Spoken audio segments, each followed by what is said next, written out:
اعوذ باللہ من الشیطان الرجیم بسم اللہ الرحمن الرحیم یا صاحب الجمال و یا سید البشر من وجهک المنیر لقد نور القمر لا يمكن الثناء كما كان حقه بعد از خدا بزرگ توئی قصہ مختصر رضی اللہ عنہ سیدنا و مولانا محمد صلی اللہ علیہ وآلہ وسلم ما هو اہلہ یا رب لک الحمد کما ینبغی لجلال وجهک وعظیم سلطانک رب اشرح لی صدری ویسر لی امری واحلل عقدۃ من لسانی یفقہوا قولی رب زدنی علما رب زدنی علما رب زدنی علما۔ السلام علیکم ورحمۃ اللہ وبرکاتہ۔ میں حافظہ افرا جاوید اسلام آپ سب لوگوں سے مخاطب ہوں۔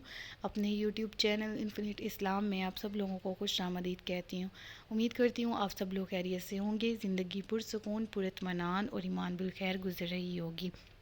سورۃ النساء اردو ترجمہ اور تفسیر، اس کی آیت نمبر 70 تک ہم گزشتہ اسباق میں پڑھ چکے ہیں۔ آج کے سبق میں ہم ایک رکوع مکمل کریں گے، آیت نمبر 71 تا 76۔ تو باقاعدہ آغاز کرتے ہیں آیت نمبر 71 سے۔ اے ایمان والو، یا ایھا الذین آمنوا خذوا حذرکم، یہ جو اتنا سا لفظ ہے نا، خذوا حذرکم، یہ اگر آپ نے غور کیا ہو تو ہمارے پاکستان آرمی کے بیج پر بھی لگا ہوا ہے، جس کے لفظی معنی کیا ہیں؟ ہوشیاری سے کام لو، اور اس کے بہت سے معنی بھی نکلتے ہیں۔ ہتھیار پکڑ کے رکھو، خذوا حذرکم، پکڑو اپنے ہتھیار، خذوا حذرکم، ہوشیاری سے کام لو۔ یعنی اس کی تفسیر کیا ہے کہ اے مسلمانوں، اے مخلص مومنوں، اے کلمہ گو مسلمان، تو اگر دائرہ اسلام میں داخل ہو گیا ہے تو تجھ پر حج کے ساتھ، نماز کے ساتھ، روزے کے ساتھ جو دیگر احکامات تم پر لازم کیے گئے، اس کے اندر ایک جہاد بھی ہے، اور اس کا انکار کوئی نہیں کر سکتا۔ اگر وہ دائرہ اسلام میں داخل ہے، خود کو مسلمان کہتا ہے، تو اس کو یہ سمجھنا چاہیے کہ فرض کر دیا گیا اس پر جہاد۔ اس کا حکم بھی 2 ہجری پہ تمام مسلمانوں کے لیے عام فرض کر دیا گیا۔ کیا فرمایا گیا کہ ہمیشہ احتیاط سے کام لو، ہوشیاری سے کام لو، یعنی اپنے آپ کو ہر وقت، دشمن کبھی بھی حملہ کر سکتا ہے، لہٰذا ہر وقت چوکنا رکھو، چوکس رکھو، ہوش مندی سے کام لو، اور اپنے ملک کی سرحدوں کی حفاظت کے لیے ہر ممکن کوشش کرو۔ دین اسلام کی سرحدوں کی حفاظت کے لیے ہر طرح سے ہوشیاری سے کام لو، تاکہ اگر دشمن کسی بھی طرح اپنے ناکام عزائم کے طور پر اگر حملہ کرتا ہے دین اسلام کی سرحدوں پر، تو تم ہر صورت اس کو جواب دے سکو۔ تو فرمایا گیا ہوشیاری سے کام لو، ہتھیار بند رہو، اپنے ہتھیار اپنے پاس رکھو۔ ٹھیک ہے، میں نے جس طرح بتایا اس کے 2 معنی نکلتے ہیں، دونوں کی تفسیر سیم ہے، یعنی ہتھیار بند رہو، اپنے ہتھیار پکڑ کے رکھو، ہوشیاری سے کام لو۔ فرمایا گیا پھر اب جنگ کی حکمت کیا ہے، یعنی اگر میدان جنگ میں جانا ہو تو پھر جو جس طرح آرمی کے، اگر ہم صرف آرمی کی بات کریں، جہاد کی اگر ہم بات کریں تو اس سے ریلیٹ کریں اس کو، تو جس طرح ان کے وہ فوج کا سپہ سالار کہتا ہے حکمت عملی کیا ہے، اس حکمت عملی کے مطابق چلو۔ ایسا نہیں ہے کہ اگر جہاد فرض کر دیا گیا تو سارے کے سارے 1.5 لاکھ 2 لاکھ لوگ ایک ہی دفعہ میں حملہ کر دیں۔ فرمایا گیا کہ جیسے بہتر لگے، حکمت عملی کے تحت چاہے تو تم دشمن کی طرف گروہ در گروہ جاؤ، چاہے پہلے تھوڑے جاؤ بعد میں باقی کیا ہو، چاہے اکٹھے، یعنی جس طرح سے بہتر لگے، جس وقت اس وقت جون سی حکمت نظر آ رہی ہو، جس میں بہتری نظر آ رہی ہو کہ کس طرح دشمن کو ناکو چنے جو ہیں وہ چبوائے جا سکتے ہیں، اور کس طرح سے دشمن کو ڈھیر کیا جا سکتا ہے۔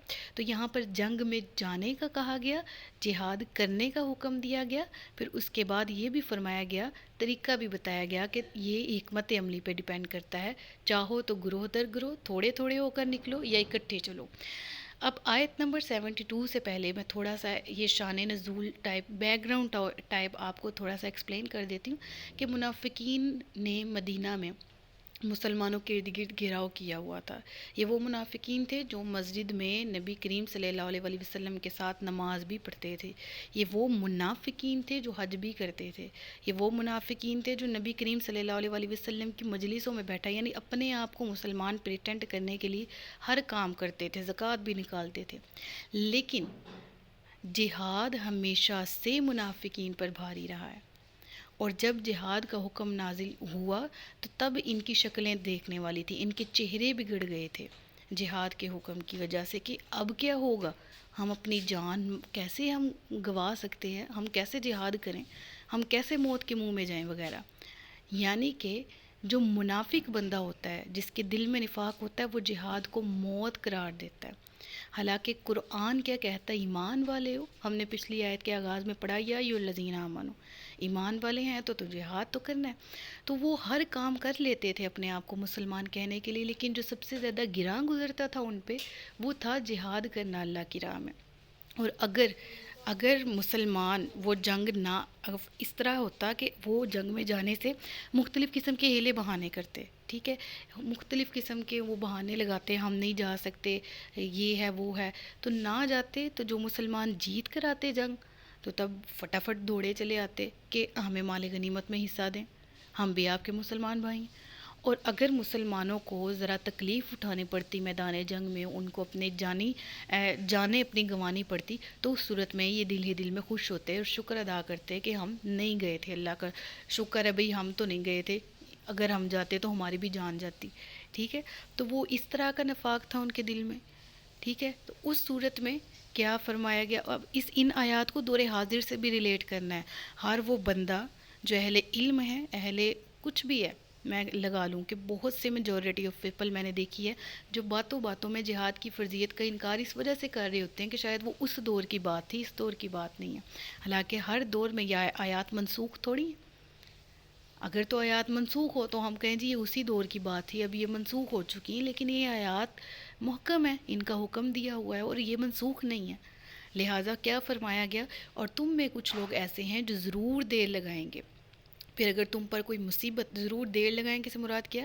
یعنی جہاد کی تیاریوں میں سستی اور بہانے بنانا کہ نہ ہی جانا پڑے، ٹھیک ہے، اور پیچھے پیچھے رہنا جہاد سے۔ یہ کس کا طریقہ بیان ہو رہا ہے؟ منافقین کا۔ آج کے دور سے بھی اپنے آپ کو مسلمان ریلیٹ کریں ان آیات سے، کس کیٹیگری میں لائق کرتے ہیں۔ فرمایا گیا پھر اگر تم پر کوئی مصیبت آ پڑے تو دیر لگانے والا کہے گا بے شک اللہ نے مجھ پر بڑا احسان کیا کہ میں ان کے ساتھ موجود نہ تھا۔ یعنی وہ منافق جس نے دیر لگائی، جو پیچھے رہا، جس نے جہاد کا انکار کیا کسی بہانے کے ساتھ، اب کسی مسلمان پر میدان جنگ میں اگر کوئی مصیبت آ پڑی تو دیر لگانے والا یعنی وہ منافق دل دل میں خوش ہوتا اور کہتا بے شک یہ مجھ پر احسان ہے کہ میری جان بچ گئی، میں جو ہے وہ شریک نہ ہوا ان کے ساتھ، شکر ہے میں اس جگہ پر موجود نہیں تھا۔ حالانکہ اس کی ڈیٹیل ہم نے سورۃ البقرہ میں بھی پڑھی ہے کہ اگر تم اپنے آپ کو سمجھتے ہو کہ جہاد سے بچا سکو گے، جہاد سے بچا کے موت سے بچا سکو گے، تو پھر تم موت کو اپنے آپ سے دفع کر کے دکھاؤ، موت تو آنی ہے۔ آیت نمبر 73 میں کیا؟ اور اگر تمہیں اللہ کی طرف سے فضل ملے تو تکلیف پہنچنے والی صورت میں تو گویا تمہارے اور اس کے درمیان کوئی دوستی ہی نہ تھی۔ یعنی ایک تو فضل، اب فضل ملنے سے کیا مراد ہے؟ یعنی میدان جنگ میں فتح مل گئی، ٹھیک ہے، مال غنیمت مل گیا، ہر طرف خوشیاں ہی خوشیاں، تو تکلیف ملنے کی صورت میں یہ تمہارے ساتھ ایسا برتاؤ کرتے تھے جیسا تمہارے اور ان کے درمیان کوئی تعلق ہی نہیں ہے۔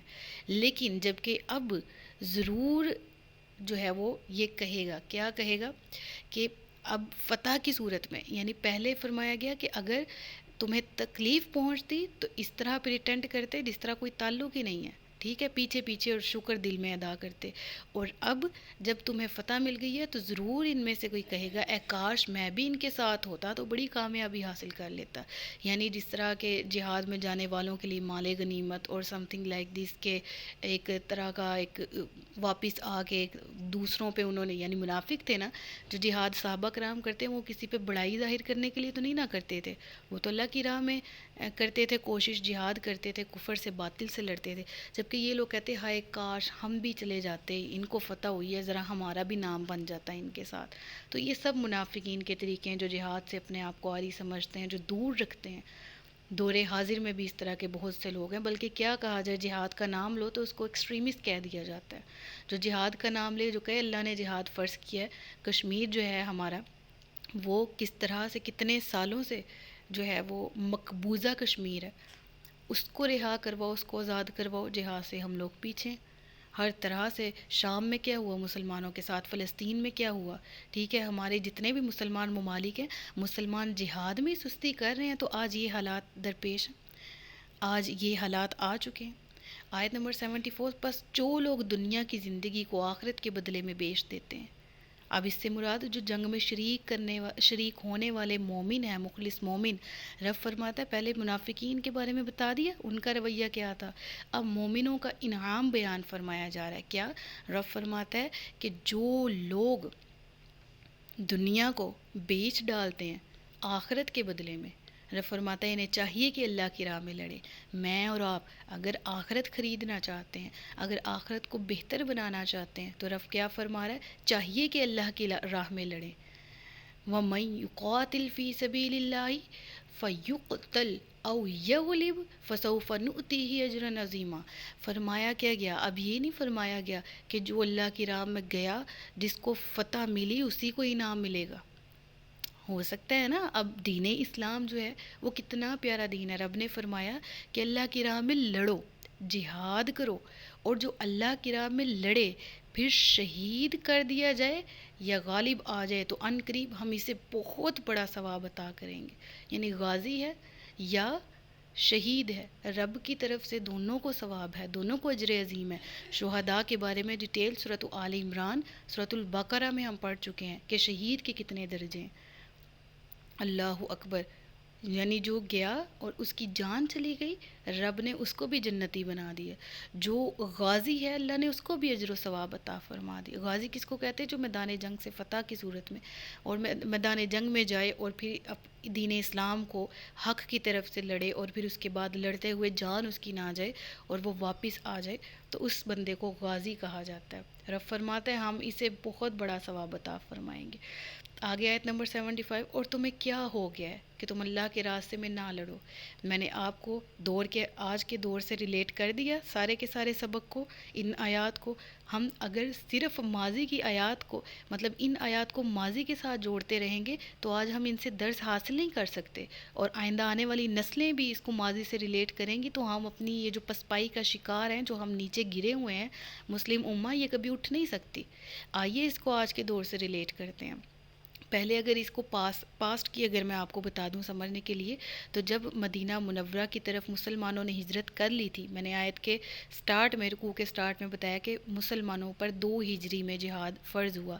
تو پہلے تو فرض نہیں تھا، تو جو لوگ مکہ میں تھے وہ وہاں پر بھی اس طرح پکار رہے تھے اللہ سے، کعبہ کے سامنے کھڑے ہو کر دعائیں کرتے تھے کہ یہ مکہ والے جو مشرکین تھے وہ مکہ کے مسلمانوں پر مظالم ڈھاتے تھے۔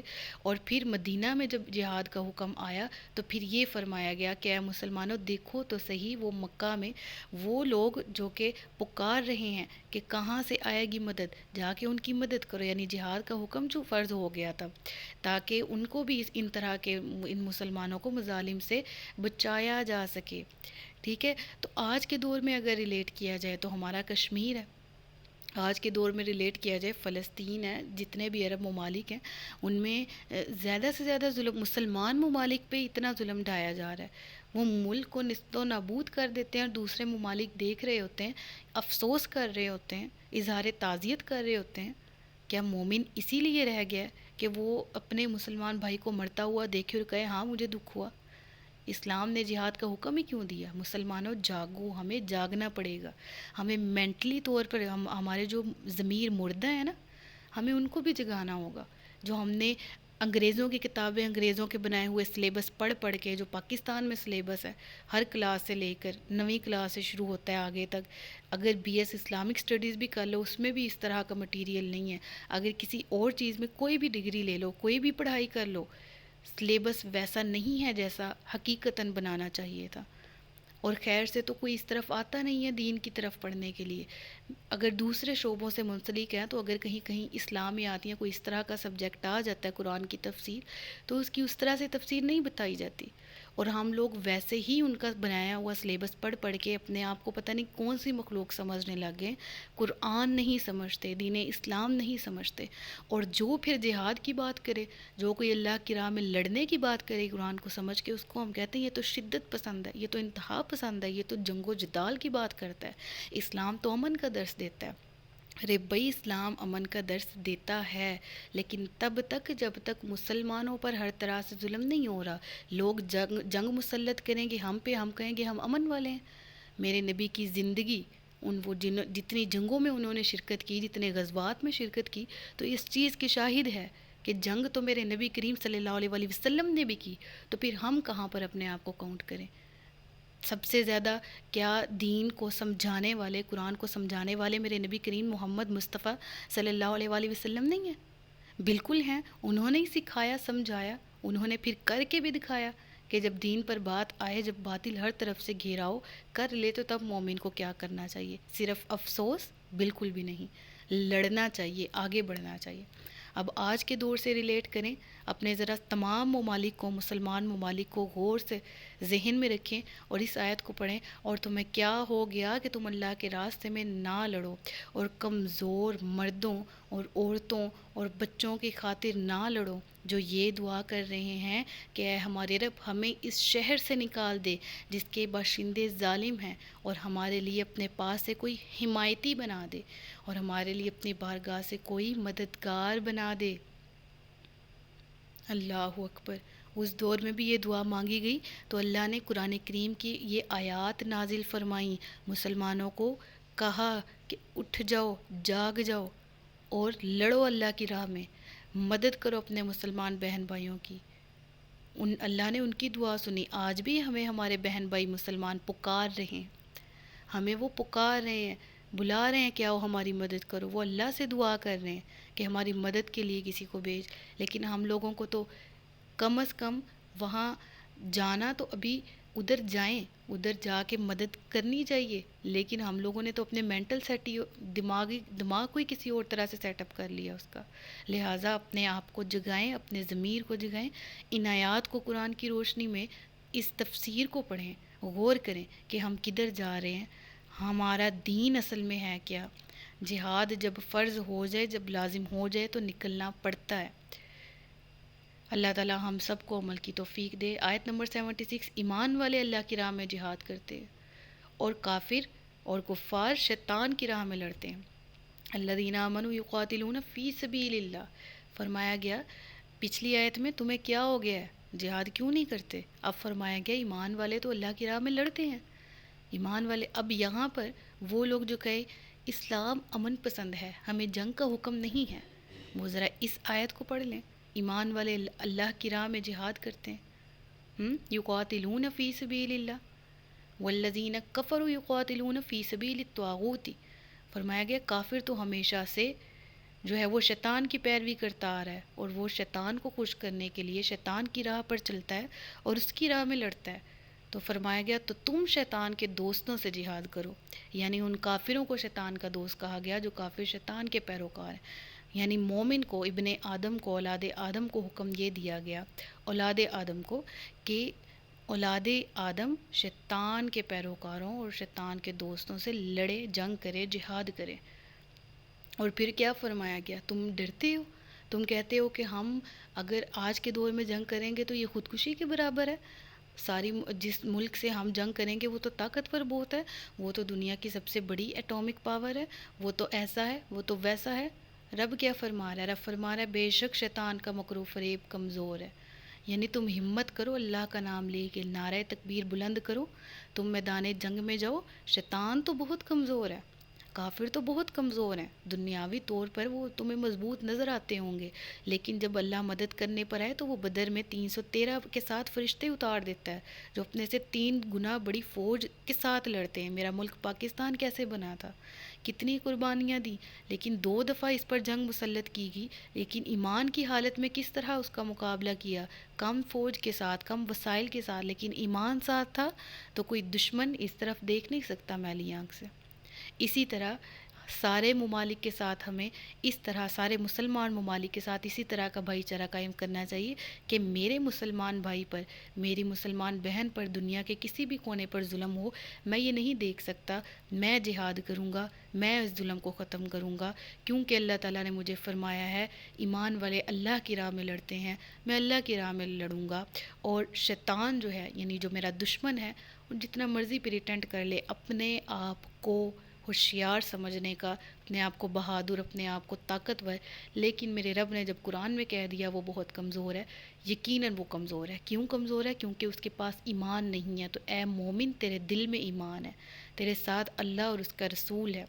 جس کے پاس ایمان ہو تو پھر اس کے پاس اور کیا کچھ نہیں، اس کو پرواہ ہی نہیں کرنی چاہیے، کیونکہ ایمان ہی سب کچھ ہوتا ہے، اور جس کے پاس ایمان ہو اس کے پاس سب کچھ ہوتا ہے، ایمان سے بڑھ کر کچھ نہیں ہے۔ اللہ تعالی ہم سب کو ان آیات پر غور و فکر کرنے کی اور عمل کرنے کی توفیق دے۔ صدق اللہ العلی العظیم و صدق رسولہ النبی الکریم ونحن علی ذلک من الشاہدین والشاکرین وما علینا الا البلاغ المبین۔ سچ فرمایا اللہ نے جو عظمت والا ہے۔ مجھے دعاؤں میں یاد رکھیے گا، اپنا خیال رکھیے گا، اپنے سے زیادہ دوسروں کا اللہ رب العزت سے دعا ہے کہ میرے پڑھانے میں جان بوجھ کر یا انجانے میں ہونے والی غلطی یا کوتاہی کو معاف فرمائے، ہم سب کو علم نافع عطا فرمائے۔ تاجدار ختم نبوت زندہ باد، پاکستان ہمیشہ زندہ باد۔ السلام علیکم ورحمۃ اللہ وبرکاتہ۔